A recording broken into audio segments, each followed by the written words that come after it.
Welcome to Kenton's videos. Enjoy the video. In this video, I will explain how to make juice wine at home. First, select a 1-gallon container of 100% fruit juice, ensuring it contains no preservatives like sorbates.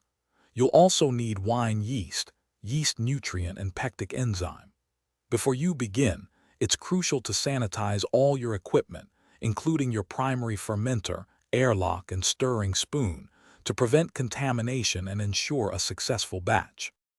Next, carefully pour your chosen fruit juice into a sanitized 1-gallon carboy or fermentation jug. Add 1 teaspoon of yeast nutrient and 1/2 teaspoon of pectic enzyme to the juice. These additions help the yeast thrive and clarify the wine. Now, rehydrate 1 packet of wine yeast in a small amount of warm water, following the specific instructions on the yeast package, usually for about 15 minutes. Once the yeast is rehydrated, add it to your juice mixture and gently stir. Securely attach an airlock to the carboy, filling it with water or sanitizer. Store your fermenter in a cool, dark place, ideally between 65 and 75 degrees Fahrenheit. Fermentation usually takes 2 to 4 weeks.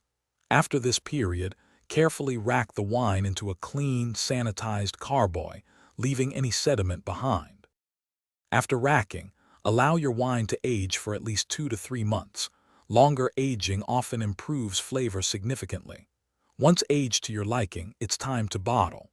Siphon the clear wine into sanitized bottles, leaving about 1 inch of headspace, then cork them securely. Store your homemade juice wine in a cool, dark place. Remember to check the description for a link to Darn Tough socks and other great deals.